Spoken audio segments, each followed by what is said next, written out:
សូមជម្រាបសួរសូមស្វាគមន៍មកកាន់ Channel Knowledge Cambodia 100K ថ្ងៃនេះនាងខ្ញុំមកបរិយាយអំពីការរក្សាទុកមាសនិងការទុកលុយតើខុសគ្នាដូចម្តេចមាសនិងលុយមានភាពខុសគ្នាគួរឲ្យកត់សម្គាល់ក្នុងការរក្សាទុកដោយសារលក្ខណៈសម្បត្តិរបស់វាខុសគ្នាមាសធន់ទ្រាំនឹងការខូចខាតមាស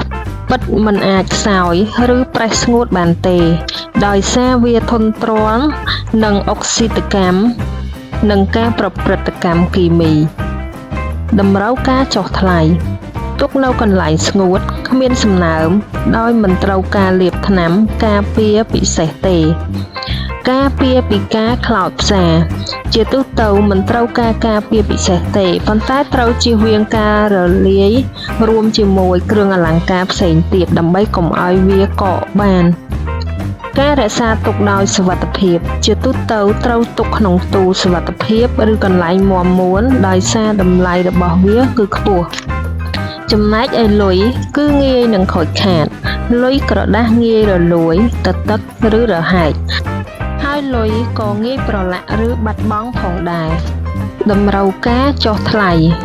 ត្រូវទុកក្នុងកន្លែងស្ងួតគ្មានសំណើមដើម្បីការពារកុំឲ្យវារលួយការពារពីការបាត់បង់ត្រូវចុះលេខសម្គាល់និងចុះកំណត់ត្រាអំពីលេខស៊េរីការរក្សាទុកដោយសុវត្ថិភាព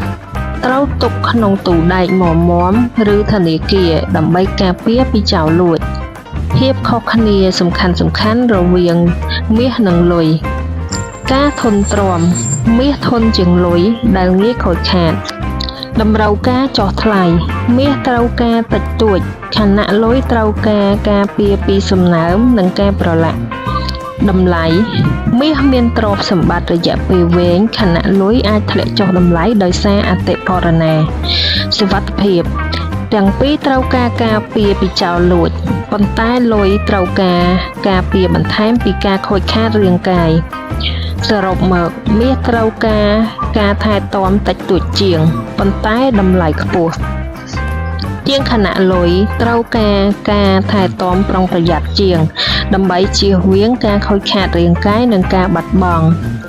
សូមអរគុណបងប្អូនសម្រាប់ការតាមដានទស្សនាពីដើមដល់ចប់ប្រសិនជាបងប្អូនចូលចិត្តសូមជួយចុច Subscribe រួចចុចសញ្ញាកណ្ដឹងដើម្បីទទួលបានវីដេអូថ្មីៗក៏ដូចជាការផ្ដល់កម្លាំងចិត្តដល់នាងខ្ញុំផងសូមអរគុណ